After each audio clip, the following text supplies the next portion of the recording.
Hi hello എല്ലാവർക്കും നമസ്കാരം. Farm ഡോക്സിൻ്റെ പുതിയൊരു വീഡിയോയിലേക്ക് ഏവർക്കും സ്വാഗതം. നമ്മുടെ അസീൽ പെണ്ണുങ്ങൾ ആസ്വദിച്ച് കഴിക്കുന്ന ചെടി ഏതെന്ന് മനസ്സിലായോ? ആർക്കെങ്കിലും ഗസ് ചെയ്യാൻ പറ്റുന്നുണ്ടോ? ഇത്ര ദൂരെ കൊണ്ടുവച്ചാൽ ഗസ് ചെയ്യാൻ പറ്റുമോ അല്ലേ? കുറച്ചുകൂടെ അടുത്ത് കാണിക്കാൻ കേട്ടോ. അതിനു മുന്നേ അവർ ആസ്വദിച്ച് കഴിക്കുന്ന കണ്ടോ? കോഴികൾക്ക് നന്നായിട്ട് ഇഷ്ടമുള്ള റൈറ്റാണ്. ഇഷ്ടത്തിനപ്പുറം വളരെയധികം ഗുണമുള്ള റൈറ്റാണ്. ഇനി അടുത്ത് കണ്ടില്ല എന്നാരും പറയണ്ട, ഇത് അടുത്ത് കണ്ടോ കേട്ടോ. ഇതാ ചെടി ചെറുതായിട്ട് നുറുക്കിയെടുത്തേക്കുന്നതാണ്, അരിഞ്ഞെടുത്തേക്കുന്നതാണ്. ഇപ്പോൾ ഗസ് ചെയ്യാൻ പറ്റുന്നുണ്ടെങ്കിൽ കമൻ്റായിട്ട് ഇടാൻ പറ്റുമോ? പല ആളുകൾക്ക് ഈ ചെടി പരിചയം ഉണ്ടാവും, പക്ഷേ പേര് കിട്ടുന്നുണ്ടാവില്ല. എനിക്കും ഇതിൻ്റെ കറക്റ്റായിട്ടുള്ള മലയാളം പേര് അറിയത്തില്ല. ലൈക്കോപോഡിയം, ഇംഗ്ലീഷിൽ ലൈക്കോപോഡിയം കാറ്റഗറിയിൽ പെടുന്ന ഒരു ചെടിയാണ്. വീടിനോടൊക്കെ ചേർന്ന മാടുകളിലൊക്കെ സുലഭമായിട്ട് കാണുന്ന ചെടിയാണ്. പ്രത്യേകിച്ച് കോഴികൾ ശ്രദ്ധിച്ചാൽ അറിയാം, അവറ്റകൾ കൊത്തിപ്പറക്കി കഴിക്കാനായിട്ട് ഇഷ്ടം കാണിക്കുന്ന ചെടിയാണ്. നമ്മൾ കഴിക്കുമെന്ന് വിചാരിച്ച് അരിഞ്ഞിട്ട് കൊടുക്കുന്ന എല്ലാ ചെടികളും കോഴികൾ കഴിക്കത്തില്ല.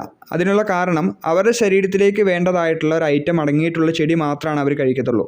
അപ്പോൾ കോഴികൾ ഒരു ഇല കൊത്തിപ്പറിക്കുന്നുണ്ടെങ്കിൽ അതിനായിട്ടൊരു പർപ്പസ് ഉണ്ട്. ചിലപ്പോൾ അത് ഫുഡ് ദഹിക്കാൻ വേണ്ടിയിട്ടാവാം, ഇല്ലെങ്കിൽ വൈറ്റമിൻസ് ഒക്കെ കിട്ടാനായിട്ടാവാം. അല്ലാത്ത പക്ഷം അവർക്ക് ഇൻറ്റേർണലി ഫീൽ ചെയ്യുന്ന എന്തെങ്കിലും അസുഖങ്ങളുണ്ടെങ്കിൽ അതിന് മരുന്നുമായിട്ടാവാം. അപ്പോൾ നമ്മൾ പറഞ്ഞു വന്നത് ഈ ചെടിയെ പറ്റിയാണ് കേട്ടോ. ഏകദേശം എല്ലാവർക്കും തന്നെ മനസ്സിലായിട്ടുണ്ടാവും. വീടുകളുടെ മാടിൻ്റെ സൈഡിലൊക്കെ ഇഷ്ടംപോലെ കണ്ടുവരുന്ന ചെടിയാണ്. പൊതുവേ കോഴികൾ ഇതിൻ്റെ ചെറിയ ചെടികൾ കുത്തിപ്പറക്കി കഴിക്കുന്നതാണ് കാണാറുള്ളത്. ചെടി കണ്ടിട്ട് മനസ്സിലായ ആൾക്കാർ നിങ്ങളുടെ സമീപപ്രദേശത്ത് ഇതുണ്ടെങ്കിൽ രാവിലെ തന്നെ ഒരു പിടുത്തം അരിഞ്ഞെടുക്കുക. അതിനുശേഷം കോഴികൾക്ക് എല്ലാവർക്കുമായിട്ട് കഴിക്കാനായിട്ട് വെച്ച് കൊടുക്കുക. പ്രത്യേകിച്ച് അഴിച്ചു വിടുന്നതിന് മുന്നേ സെറ്റാക്കി വെക്കുക എന്നുണ്ടെങ്കിൽ അവർ ഫസ്റ്റ് തന്നെ ഇത് കഴിച്ചോളും.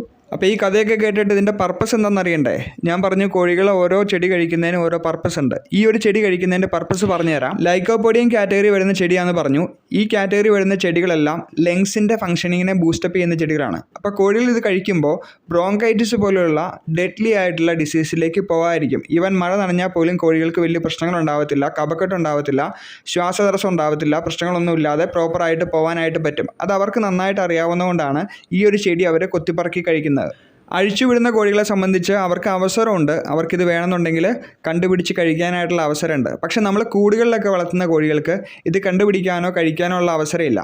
അപ്പോൾ അങ്ങനെയുള്ള സാഹചര്യത്തിൽ നമ്മളായിട്ട് ഇത് തേടി കണ്ടുപിടിച്ച് അവരിലേക്ക് എത്തിക്കുക എന്നുള്ളതാണ്. കോഴികളുടെ ലങ്സ് ക്ലിയർ ആണെങ്കിൽ തന്നെ ഒട്ടുമിക്ക അസുഖങ്ങളും ഉണ്ടാവത്തില്ല. നിങ്ങൾ ശ്രദ്ധിച്ചാൽ അറിയാം, കോഴികളെല്ലാം ചാവുന്നത് മിക്കവാറും തന്നെ ശ്വാസതടസ്സം ഇല്ലെങ്കിൽ ബ്രോങ്കൈറ്റിസ് പോലുള്ള പ്രശ്നങ്ങൾ, ഈവൻ കോഴിവസന്ത വന്നാൽ തന്നെയും അഫക്റ്റ് ആവുന്നത് ലങ്സിനെയാണ്. അപ്പോൾ ഈ ഒരു ചെടി കൊണ്ട് മാത്രം പരിഹരിക്കാൻ പറ്റുന്ന ഒത്തിരി കാര്യങ്ങളുണ്ട്. അപ്പോൾ ചെയ്തു കൊടുക്കാൻ പറ്റുന്ന ആൾക്കാർ ചെയ്തു കൊടുക്കുക. അപ്പോൾ വീഡിയോ ഇവിടെ അവസാനിക്കുകയാണ്. വീഡിയോ എല്ലാവർക്കും ഇഷ്ടമായെന്ന് വിചാരിക്കുന്നു. ഇഷ്ടമായാൽ തീർച്ചയായിട്ടും നമ്മുടെ ചാനൽ ഒന്ന് സബ്സ്ക്രൈബ് ചെയ്യുക. ഒപ്പം വീഡിയോ ഒന്ന് ലൈക്ക് ചെയ്യുക. നിങ്ങളുടെ കർഷക സുഹൃത്തുക്കളിലേക്ക് വീഡിയോ ഷെയർ ചെയ്ത് കൊടുക്കുക. മറ്റൊരു വീഡിയോ ആയിട്ട് വീണ്ടും കാണാം. ശുഭദിനം നേരുന്നു. വീഡിയോ കണ്ട എല്ലാവർക്കും നന്ദി അറിയിക്കുന്നു. ഞാൻ വിഷ്ണു. ബൈ.